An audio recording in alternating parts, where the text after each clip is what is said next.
बिस्मिल्लाहिर्रहमानिर्रहीम। अस्सलाम वालेकुम नाज़रीन, मैं हूं आपका होस्ट रहमत फवाद। आज तारीख है 9 अक्टूबर और दिन है जुमेरात का। 3 खबरें आज की व्लॉग में आपके साथ शेयर करूंगा जी। पहली खबर तो ये है कि नंबर गेम इस वक्त केपी असेंबली में क्या है, आपके साथ मैं कुछ एक्सक्लूसिव डिटेल्स शेयर करूंगा जी।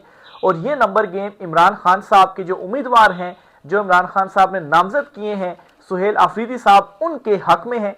और इस पर जो ताकतवर हल्के हैं जी, उनको ज्यादा तशवीश है। यहां तक कि मखसूस नशिस्तें भी जो वहां पर मौलाना फजल रहमान या नून लीग है उनमें बांट दी गई। इतनी सीटें उन्होंने जीती नहीं जितनी मखसूस नशिस्तें उनमें बांट दी गई।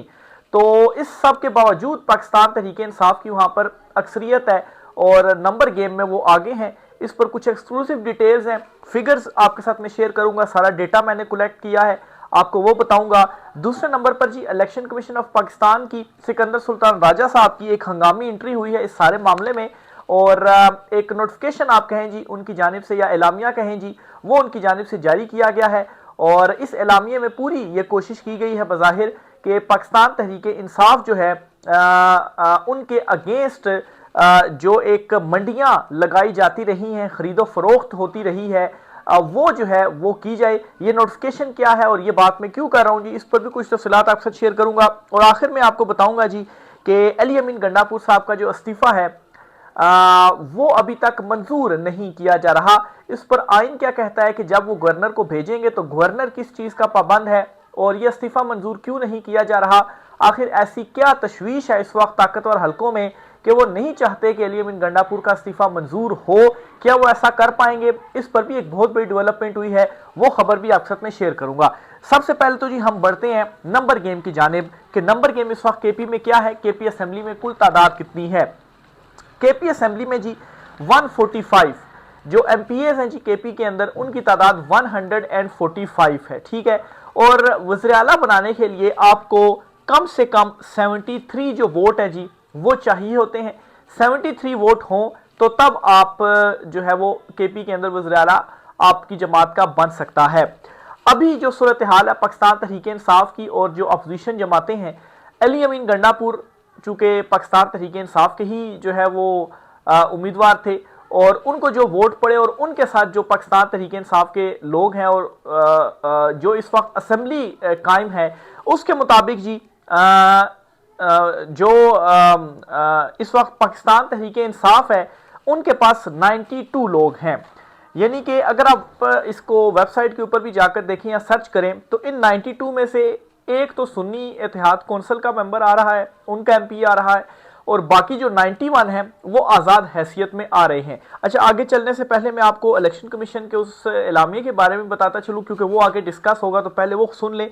इलेक्शन कमीशन ने जी पाकिस्तान तहरीक इंसाफ के जितने भी वहां पर उम्मीदवार थे जिन्होंने पीटीआई के नाम पर, इमरान खान साहब के नाम पर वोट लिए जी, उन सबको आज़ाद डिक्लेयर कर दिया है। ये आज इलेक्शन कमीशन ऑफ पाकिस्तान ने ये डिक्लेयर किया है। और इसका मतलब ये है तो सारे पीटीआई के, लेकिन उनको आज़ाद डिक्लेयर कर दिया गया है। आज़ाद डिक्लेयर करने का मकसद क्या है? मकसद बज़ाहिर ये है जी कि मंडियां लगाना आसान होगा। मंडी लगाना इस तरह से आसान होगा जी कि अगर आप किसी को खरीदते हैं, पैसे देते हैं और कई सारे वादे करते हैं, तो अगर वो वोट इमरान खान साहब के मुखालिफ में भी देता है, हालांकि वो जीता इमरान खान के वोटों की वजह से ही है, इमरान खान ने ही उसको टिकट दिया, आज़ाद हैसियत में भी वो पीटीआई का इमरान खान साहब का ही उम्मीदवार था, ऐसा नहीं था कि आज़ाद हैसियत में खुद से इलेक्शन लड़ा हो।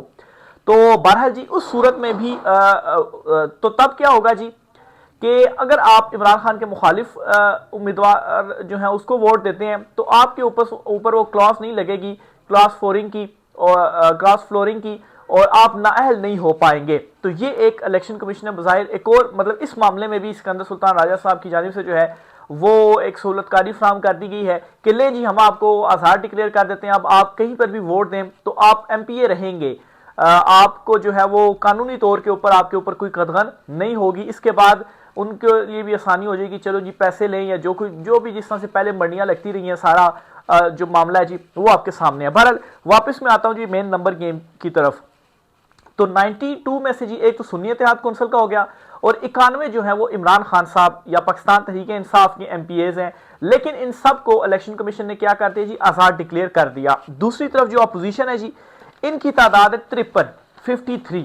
इनमें अगर JUI फे मौलाना फजल रहमान जो है जी उनकी जमात की बात की जाए तो उनके पास कुल 18 हैं और अच्छा, ये जो मैंने आपको 53 तादाद भी बताई है ना, इसमें भी मैं आपको क्लियर करता चलूँ जी कि जो मखसूस नशिस्तें पाकिस्तान तहरीक इंसाफ की थी, क्योंकि उनके उम्मीदवारों को सबको आज़ाद डिक्लेयर कर दिया गया, तो उनको मखसूस नशिस्तें नहीं दी गई, और वो मखसूस नशिस्तें किसको दे दी गई हैं, वो सारी की सारी इन जमातों को दी गई हैं। और केपी में जो मखसूस नशिस्तें हैं ना, कुल 30 मखसूस नशिस्तें हैं, यानी कि 145 में 115 वो हैं जहां बराह रास्त इलेक्शन होते हैं, और 115 में से 30 जो है वो मखसूस नशिस्तें हैं, जो कि इन JUI, मुस्लिम लीग नून, पीपल्स पार्टी, ANP और PTI पार्लियामेंटेरियन जो है, इनमें तकसीम जो है अपोजिशन में जो तकसीम है जी वो की गई है। इनमें से 26 जो है वो वुमेन्स की हैं और 4 माइनॉरिटीज़ की हैं। तो इनमें चूंकि एक परसेंटेज के मुताबिक हिस्सा होता है जी जमात का, तो जो पाकिस्तान तहरीक इंसाफ का भी हिस्सा था मखसूस नशिस्तों का, वो भी किसको दे दिया गया, वो भी अपोजिशन को दे दिया गया। तो यूं ये जो 30 नशिस्तें हैं ना जी, जो मखसूस नशिस्तें, जो जिनमें से पाकिस्तान तहरीक इंसाफ और अपोजिशन दोनों की मिलकर ये 30 थी, तो ये सारे का सारा जो पलड़ा वो अपोजिशन के हिस्से में डाल दिया गया। तो इन 30 नशिस्तों को मिलाकर अपोजिशन की जो है वो 53 नशिस्तें बनती हैं, यानी कि मौलाना फजल रहमान की जमात की इस वक्त कुल 18 सीटें हैं। इन 18 में से 6 पर तो वो बराह रास्त इलेक्शन जीते हैं, 4 जो हैं वो उनको जिनमें वुमेन और माइनॉरिटी की 3 वुमेन और 1 माइनॉरिटी की मिलाकर 4 वो मिली हैं, 10 हो गई। और जो बाकी 8 हैं जी, वो उनको पाकिस्तान तहरीक इंसाफ का जो हिस्सा था, जो उनकी मखसूस नशिस्तें थी, वो उठा के मौलाना को दे दी गई, यानी 18 में से 8 सीटें तो वैसे ही दे दी गई हैं। मतलब आप अंदाजा लगाएं कि केपी के अंदर किस लेवल के, मतलब केपी में तो इमरान खान साहब ने 90% सीटें इमरान खान साहब जीते हैं, लेकिन उसके बावजूद क्या किया, कहीं में धांधली हो गई, कहीं में जो है वो आपने मखसूस नशिस्तें जो थी, मतलब 30 में से आपने सारी की सारी दे दी अपोजिशन को। अब 6 नशिस्तें टोटल वो बराह रास्त जीते हैं, और पीटीआई कितनी 91 सीटें बराह रास्त जीती है, यहां से आप फर्क समझ लें। लेकिन मौलाना की कितनी बन गई, 18 बन गई, 8 तो मखसूस हो गई, और 4 भी मखसूस जो उनके अपने हिस्से की थी, और 6 जो है वो बराह रास्त होगी। तो ये मैंने जो कैलकुलेशन की है जी उसके मुताबिक आपको बता रहा हूँ। इसी तरह मुस्लिम लीग नून के पास कुल 17 है, इनमें वो मखसूस नशिस्तें भी शामिल हैं जो पीटीआई की थी और इनको मिली।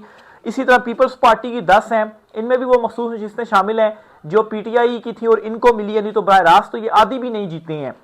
ANP के पास 4 हैं, और पाकिस्तान तहरीक इंसाफ पार्लियामेंटेरियन, ये एक नई नाम से बनाई गई, इनके पास जो है वो 3 है। तो यूं 53 की जो तादाद है वो इनकी बनती है। अगर मखसूस नशिस्तें इनके पास ना हो तो इनकी तो जो है वो 40 सीटें 35 सीटें भी जो है वो नहीं बनती, और मतलब है कि पाकिस्तान तहरीक इंसाफ का जो 92 का नंबर है ये 100 से ऊपर जाता है। ठीक है, तो एक तो ये नंबर गेम मैंने आपको क्लियर कर दी, लेकिन इस नंबर गेम के बावजूद पाकिस्तान तहरीक इंसाफ की 92 नशिस्तें थी, और उनके साथ उन्होंने अपना जो वज़ीर आला जी वो बना लिया, यानी कि 73 वोट चाहिए थे, और उन्होंने इस मखसूस नशिस्तों के बगैर ही 73 वोट पूरे करके अपना जो वज़ीर आला था वो बना लिया।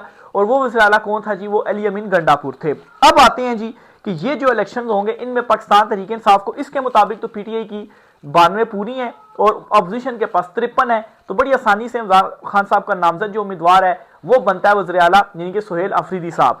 यहां पर ट्विस्ट ये डाला गया जी, अली अमीन गंडापुर भी ये कह चुके हैं कि 22 जो MPs हैं वो हैं जो ताकतवर हल्कों को एफिडेविट दे चुके हैं जी कि जब वक्त आएगी तो हम आपके कहने के ऊपर वोट डाल देंगे। लेकिन इसमें ऐसा नहीं होगा कि वो लोग जो हैं वो वोट मतलब के सबके सामने डालने पड़ेंगे, ऐसा नहीं होगा कि पता ही नहीं है कि वोट किसने किसको दिया है, हिडन वोट्स नहीं होंगे। ठीक है, एक तो चीज ये हो गई। तो 70 अगर वो 22 जो हैं अगर वो 22 जो अली अमीन गंडापुर कहते हैं, क्योंकि वो ये भी कह रहे थे जी अगर ये 22 उधर चली जाती हैं तो फिर तो हमारे हाथ से हुकूमत ही खत्म हो जाएगी। आप देखें 90% इमरान खान साहब जीते, उसके बावजूद भी ये रोला पड़ा हुआ है जी कि हुकूमत ही की हमारे हाथ से ना निकल जाए। तो ये अली अमीन गंडापुर का कहना है। अगर वो 22 जाती हैं तो 22 को 53 में ऐड किया जाए तो 77 होती है, फिर उनका नंबर गेम पूरा होता है। लेकिन क्या वाकई ये 22 जो हैं ये दूसरी तरफ चले गए? तो इसका जवाब ना में है। क्यों? इस पर भी एक खबर मैं आपके साथ शेयर करूंगा। और अगर ये 22 नहीं जाते, इनमें से मतलब है कि 10 भी जो है 22 में से अगर 12 भी उनके पास जाते हैं, 10 भी इधर रहते हैं, तो फिर भी पाकिस्तान तहरीक इंसाफ हुकूमत जो है वो अपनी बना लेगी। इमरान खान साहब का नामजद वज़ीर आला जो है उनके जो वोट हैं जी वो पूरे हो जाएंगे। तो अभी तक तो बहुत कम चांसेस हैं कि कोई और वज़ीर आला बने। मैं खबर भी शेयर करूंगा कि मैं ये बात जो है वो क्यों कह रहा हूं, लेकिन पहले जो नंबर गेम है वो आप सारी समझ लें। तो नंबर गेम मतलब है कि आपके सामने रख दी इस वक्त क्या तादाद है, कितने वोट चाहिए और किसके पास क्या तादाद है, और अली अमीन गंडापुर के किन के हवाले से दावा कर रहे थे जी कि 22 का नंबर है वो इधर जाता है तो फिर जो है वो ये हो सकता है कि वो अपना बना लेंगे। लेकिन इसमें भी कैच ये है कि मौलाना फजल रहमान के हवाले से ये कहा जा रहा है जी, दावा किया जा रहा है कि वो भी इस वक्त केपी में हुकूमत लेने के लिए तैयार नहीं है। क्यों नहीं है? इसलिए नहीं है कि अवाम ये तस्लीम करने नहीं करेगी कि इमरान खान साहब का मैंडेट और आपकी और वज़ीर आला बनाए। अली अमीन गंडापुर वज़ीर आला था तो अवाम ने उसको एक्सेप्ट नहीं किया और इमरान खान साहब ने उनको चेंज किया और ये फैसला जो है वो किया गया। बेसिक उसकी वजह यही थी कि अवाम अब गिला कर रही थी कि हम इमरान खान साहब के साथ खड़े हैं, बिल्कुल हम खड़े हुए हैं, जान देने को भी तैयार हैं।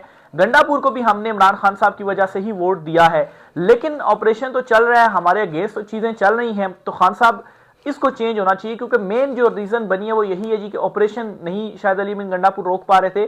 तो इमरान खान साहब ने सुहेल अफरीदी को भी यही कहा है जी कि आप जाएं वफाकी हुकूमत से बात करें, उनसे कहें जी कि ये जो मसला है ऑपरेशन के जरिए हल नहीं हो सकता, मकामी जो उनके कायदीन हैं वहाँ जिरगा सिस्टम है उनके जरिए मुज़ाकरात के जरिए जो चीज़ें जी वो हल करें। क्योंकि आए दिन खबरें आ रही होती हैं कि ये इतने जो है वो वहाँ पर लोग शहीद हो गए हैं, तो ये चीज़ नहीं होनी चाहिए। तो इसी वजह से गंडापुर जो है वो तब्दील भी हुए, क्योंकि खान साहब उनको बार बार कहते ऑपरेशन रुकवाएं तो वो कोई इकदाम नहीं उठा रहे थे।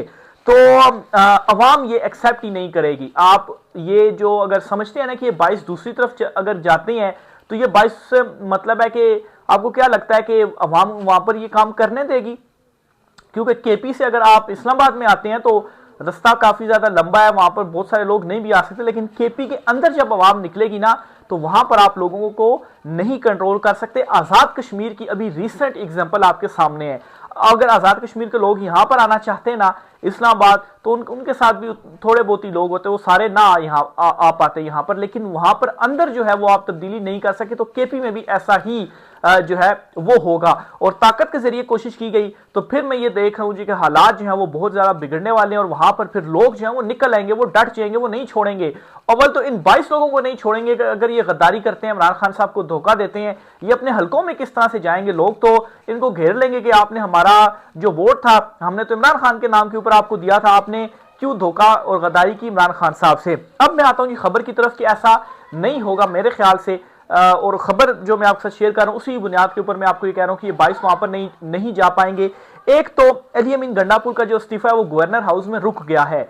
अभी गवर्नर जो केपी हैं जी फैसल करीम कुंडी पीपल्स पार्टी से उनका ताल्लुक है जी, वो ये कहते हैं कि मेरे पास तो अली अमीन गंडापुर का इस्तीफा पहुंचा ही नहीं, यानी ये पूरे पाकिस्तान को इस्तीफे का पता चल गया और सोशल मीडिया के ऊपर अली अमीन गंडापुर के इस्तीफे की जो ओरिजिनल वो तस्वीर है हर किसी के पास पहुंच गया, घर घर तक पहुंच गया अली अमीन गंडापुर का इस्तीफा, लेकिन कुंडी साहब को नहीं पहुंचा। अब कुंडी साहब ने ऐसा क्यों कहा है, इसकी वजह मैं आपको बताता हूं जी।